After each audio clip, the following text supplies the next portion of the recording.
Hi, and welcome to another episode of the New Ray Media Show. We are having a co-founder of Rviita or Rvital. We've heard it both ways. Carly.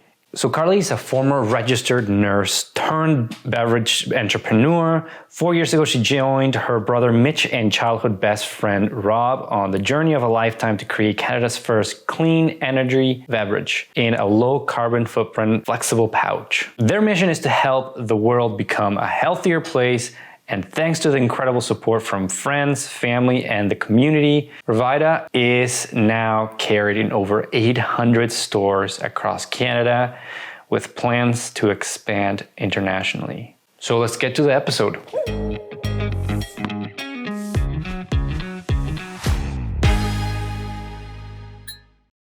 Hi, Carly. How you doing? Hi, Alex. I'm great. Thanks. How are you? Good. Thank you for joining me and taking the time to chat with me. Hey, absolutely. Well, thank you so much for having me. Really excited to meet you. Maybe you could start giving us a quick synopsis and walk us through your journey at Rviita. Am I saying it right, Rviita? Yeah, so it's pronounced Rviita, which is short for Revitalize, but a lot of people also call it Rviita, Rviita, and you know what? Like, we're just happy that people know the name and that there's... Whatever it is, just buy it. Exactly. So, like, give me a little synopsis of, like, what you guys are doing and where you're based, how you're changing the industry of energy drink. Yeah, great question. So I'll start off by saying, so my name is Carly Jacobsen. I'm one of the founders of Rviita Energy Tea, and I co-founded the company with my brother, Mitch Jacobsen, and our childhood best friend, Rob Wig. And what our product is a healthy energy drink. So it's a blend of caffeine from tea, organic honey, fruit juice, and vitamins, designed to be a healthy pick-me-up for the more active person on the go. We're based here in Calgary, Alberta, and the most exciting thing that we did recently is we recently built our own manufacturing plant. So we do everything ourselves now, from we make our own teas. We use a very unique, flexible, low carbon footprint packaging. So we do everything ourselves here in Calgary now, which is really exciting. And we're really changing the way that the industry views energy drinks. Yeah, I had the chance to try your energy drink like last week. Yeah, I was surprised by the taste and like the strength of it. Like, it tastes great. I was just, because I haven't always been an energy drink person.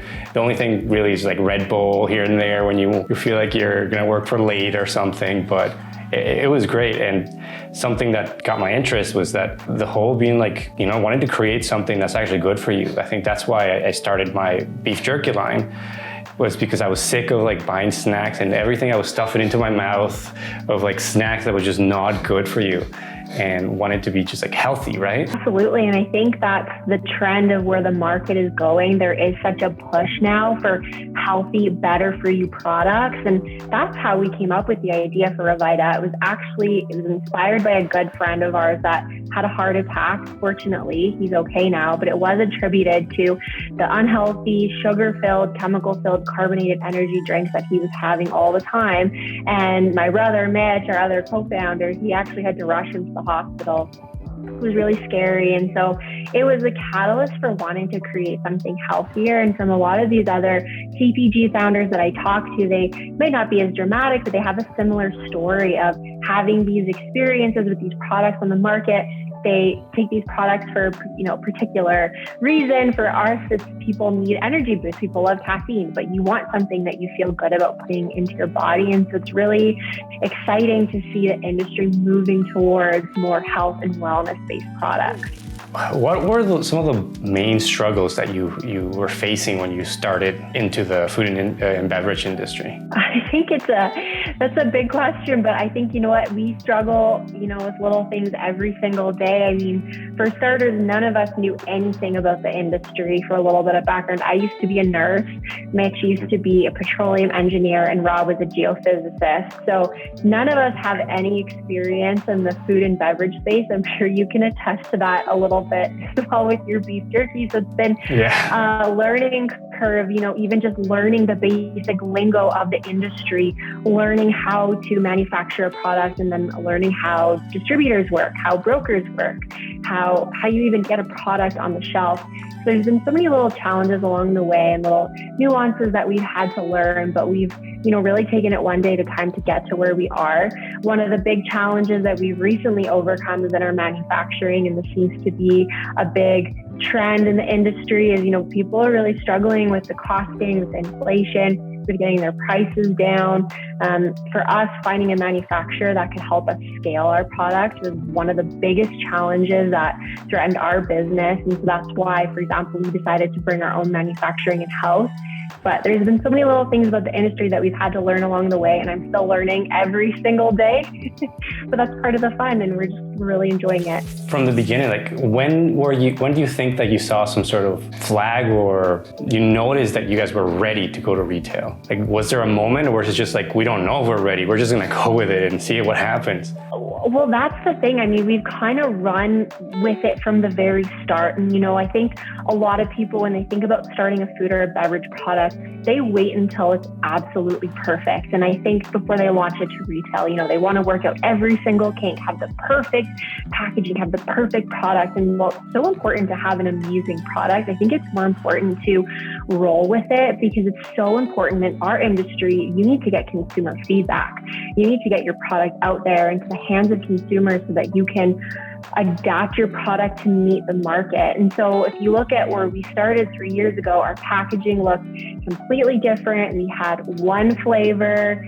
Our packaging was very rudimentary, but we launched it into retail. We managed to sample it at a few local gyms, and we got it into a couple local grocery stores, and we started speaking to the staff and speaking to the customers and getting that feedback. Even though our product, in our mind, it wasn't perfect, it wasn't exactly where we wanted it to be, but we used that feedback to improve upon our packaging design, to improve upon the taste, to get it to the product that it is today. So it wasn't really that we were incredibly ready. It was just we knew that we had to act fast in such a changing market. And I think it's so important for founders in this industry. If you have a product and you have an idea, it's so important to get it out into the market and get that consumer feedback so that you can really roll with it and see if you have a demand for it and see what people think of it. Absolutely. I think that was one of my challenges. Just it doesn't look right. It's not the taste that I was imagining. There's always something, right? But just get it out there and you're going to get the people that are going to actually purchase it. At the same time, we were targeting completely the wrong market. The people that I didn't know would like it, wanted it, and then that's the market. You never know what the market is going to react, right? Oh, that's the thing. You don't know even your target demographic until you really start selling. I mean, for us, when we launched our energy teas, we thought the only people that are going to drink this is people that drink Red Bull. It's going to be mid-20s to 30s, university students or bodybuilders. Those are the only people that are going to drink our teas. And we launched them into the market, and we found out that, for one, most of our demographic is female. Usually later 20s to mid 30s. We even sell to a number of seniors, mostly in more of a hiking professional demographic. So it ended up being completely different than what we thought, and while we still target to that original demographic, it completely surprised us when we actually launched our product into the marketplace. I think that's so important, like you said too, for your beef jerky, to get it out there and see what kind of people are buying your product. How did you approach customers? More towards e-commerce or more being available at retail in key locations? That's a great question. So we've been doing e-commerce pretty much since the beginning. We do have our own website. We do some on Amazon as well. But we really found with our product at the low price point, the best way is to get out in front of customers and sampling. So when we first started, it was a little bit challenging for us because when we launched into retail, it was the start of the pandemic. So that really put a limit on us being able to physically get out into stores and meet people face to face, but we still did the best we could. And with us, it started with a couple local gyms here in Calgary, and we would go to the workout classes and we would have little sample cups and we would pour samples and we would just get people to try it right in front of us, and we would ask them their honest feedback. What did you like about it? What did you not like about it? What do you think of the taste? What do you think of the packaging? What would you do different? And that's how it started. And our company really started with one customer at a time, just having one conversation at a time with real people out in the communities where we live and work.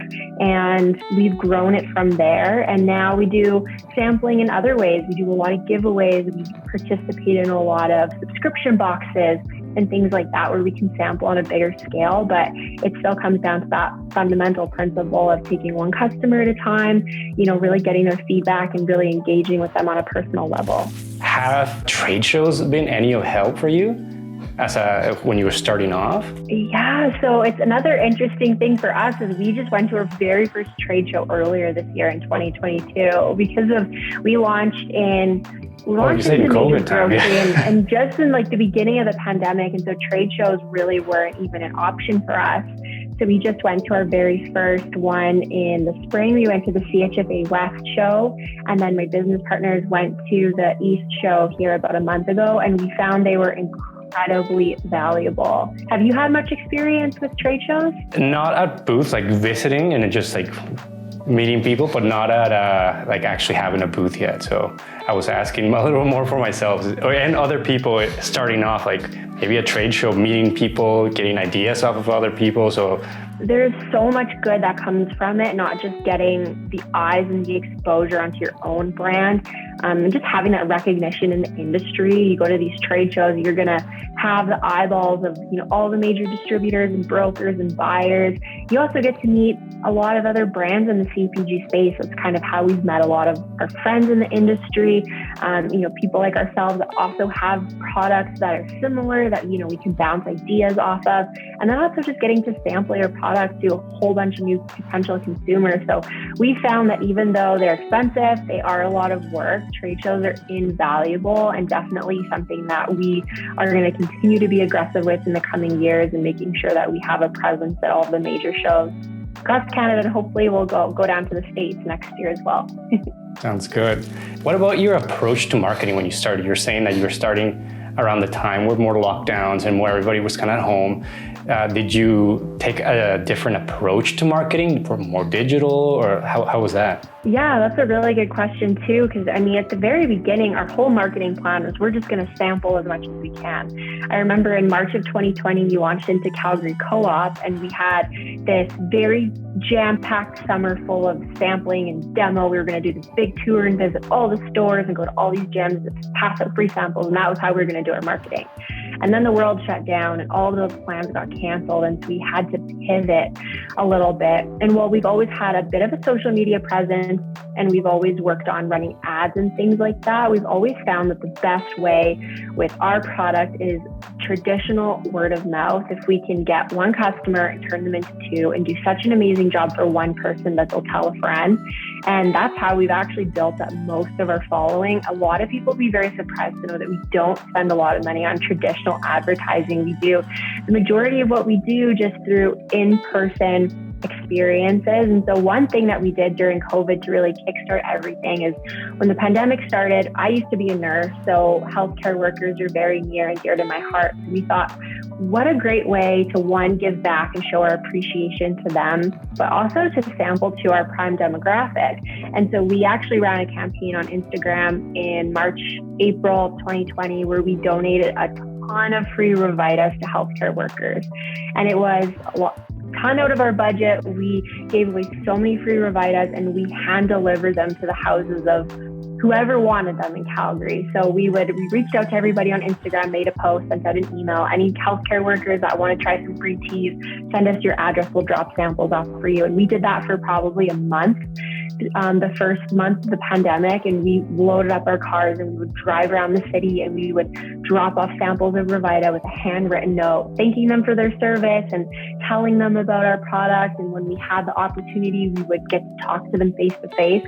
And that was huge. We grew our social media following that summer, like more than we ever had, because people were sharing it, they were posting about it, they were talking about it. And that's one way that we were able to give back to the community, but also sample and do some marketing that's, a little bit not traditional, especially in terms of the pandemic when you couldn't really get out face to face. That was one example of something that we did. And then of course, running digital ads and, getting involved with TikTok and things like that has been super valuable for us as well. No, I like that, because even if you're just recording that or having just those interactions, you're mixing so much emotion, so much passion into that energy drink, that package, that product that you're giving them, those people are going to remember that and feel that emotion not every time that they purchase it, right? So I think a lot of founders should really like a page out of your guys' books, because that's fantastic and so much effort too. Well, thank you. Well, you know what? For us, it's, of course, we're not naive to the fact that we, want to build this company and we have to sell a lot of product, but we attach a lot of meaning behind it too. And for us, it's more than just selling energy drinks. We really want to help people. We really want to have a positive impact in our community. And the relationships that we build with our customers is probably the most rewarding thing. Just to use the nurses as an example, since we did that first run of sampling back at the start of the pandemic, every single year since then for Nurses Week, we do a big campaign where we invite any nurses to come to our office and warehouse, meet us and come for a tour, and we'll give them a whole bunch of cases, not just for them, but for their whole unit, just to show their appreciation.